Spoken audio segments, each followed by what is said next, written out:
Vern, why are you running for MatSu Borough Mayor?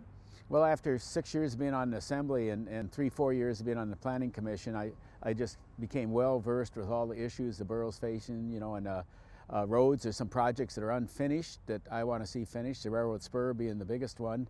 But I think this is probably the most productive Assembly in history. We had the road bonds, 5 new schools were built. We remodeled and added on to the Dorothy Jones Borough building, which is just over to our right. So I just have a feel for the budget now. I really understand the budget very well. We have to provide essential services in a growth population in the MatSu Valley. We have 660 new students attending our schools, which surprised the school district. They were projecting 375, so almost double that. So we have families moving in from all areas of the state and Anchorage and lower 48. It's a great place to live. I love the MatSu Borough, and so I wanted to give something back. My first public service, joined the U.S. Army, and then I was a judge and magistrate for the Alaska State Court System. Everybody knows that I'm a Iditarod racer and Yukon Quest champion, so that's been a different aspect of my life. But really, being on the Assembly and the Planning Commission and looking at the issues, and I want to carry things forward. You can never live in the past, and so that's why I'm running. And I feel confident, and I feel like I'm a good leader, and I feel like I'm a consensus builder. I feel like I can, cross different political parties and make coalitions of Assembly members, and I think they respect me for that, and I think that's my strong suit. How do you feel the borough is being run at the moment, and if anything, would you change anything? Well, when I was on the Assembly, we hired John Moosey as our new borough manager, 4 years ago, and John has just been a great asset, the borough manager, and he's hiring directors that are underneath him, the capital projects director and all of our other directors that are being, and so I think that we're in good hands, because this is a strong manager, strong Assembly. Unlike Anchorage, where the mayor has a lot of strength and things like that. So it's a weak mayor, strong manager, strong Assembly. So we needed a really good manager, and we have one now. And I'm confident in our staff. We have a great relationship with the school district and the school board. That wasn't always the way it was, and I feel very confident in the school business. I'm taking care of the curriculum and things like that, and the borough's funding the schools.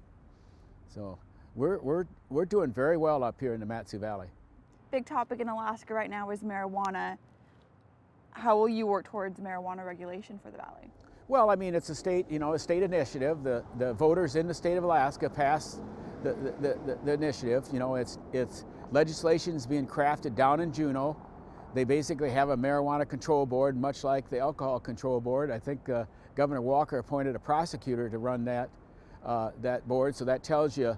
And they're looking at Colorado, and they're looking at Washington legislation, and they have exemptions so the cities can vote on it. When there's a couple initiatives here in this area, Palmer and them, that they're voting on it, whether or not to have commercial sales and things like that.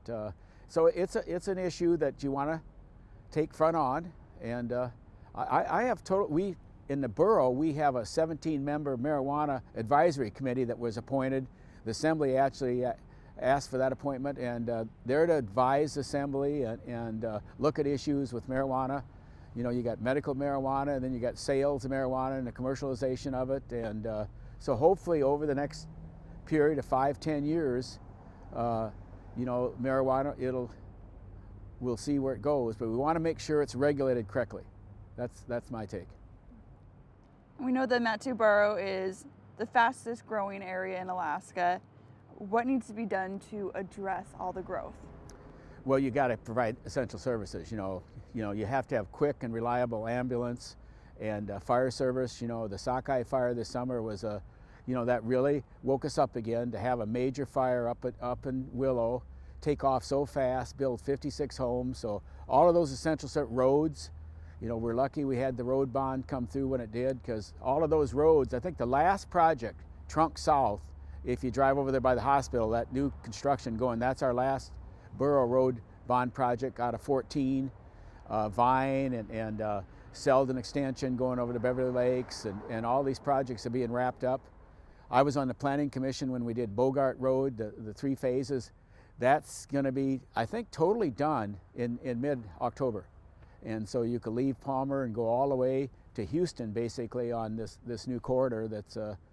And so there's a lot of things that we've done that really make life easier, knowing that population's growing. But the problem is, we're still growing. And I'm confident that the school district and the school board will let us know where they need schools, when they need schools. Right now, it's the state has given us notice that they are not going to match funds for a new school bond or road bond for 5 years. So we have to kind of go through that cycle and see how the finances of the state shake out. And I feel confident in talking to our state delegation and letting them know that the priorities of our area are schools and roads, and that we have to stay on them. And I think right now, to me, Parks Highway leaving Wasilla is a death trap. And of course, it seemed like it stalled out. They're going to finish phase 2, but it didn't get going this summer. That's a bad sign to me. So put some pressure there. KGB, you've probably driven down KGB. It is just horrible. The amount of traffic, the daily traffic, people going back and forth to work, because roads go someplace.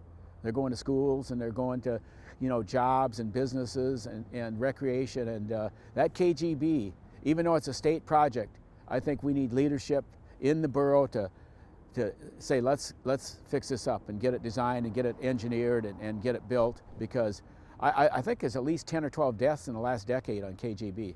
90 to 100 injury accidents were hospitalization and a lot of trauma to the human body. So we got to push those heavy, and then keep working on our arterials and collectors that match up to the state roads. Trunk was built, and then all of our collectors and stuff, they're all figured in together, north, south, east, west. That's how the borough's laid out. And last question, we talked about this just a little bit, is how will you help the borough through the state budget crisis? Well, the state budget crisis, first of all, the Governor Walker and our state delegation down in Juneau, I hope they don't go into overtime like they did last year, extra innings. I hope they really look at their mission. I think they need to hear from us from the borough standpoint on schools are our #1 priority.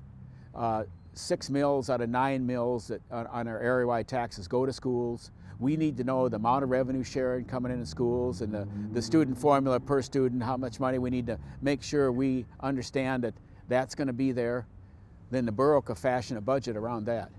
We are residential property taxpayers here in the borough, so we have to make sure that we don't overtax, because there's a stress on families right now with that. Because you have the area-wide mill rate, then you have the 9 area-wide mill rate, which is libraries, animal control, and things like that. It's a pretty small number. And then you have the road service areas, the fire service areas, and several other service areas, and you add all those up, and that's what the stress is on the property taxpayers. So we got to keep each one of those at a reasonable amount, considering the fiscals. And then I think we just have to, let the state delegation and the governor, they have to make cuts. They have to start talking about new income, where revenue is going to come to offset that huge billion-dollar deficit. And so I think I'll have a good dialogue with our state delegation. I know each and every one of them.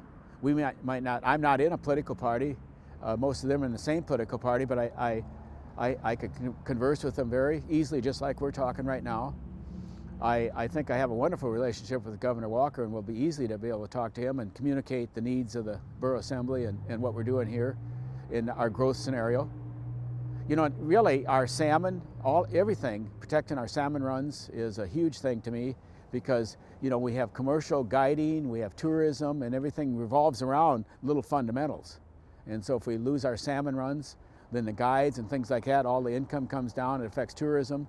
And so we really want to have a pretty broad approach to our leadership.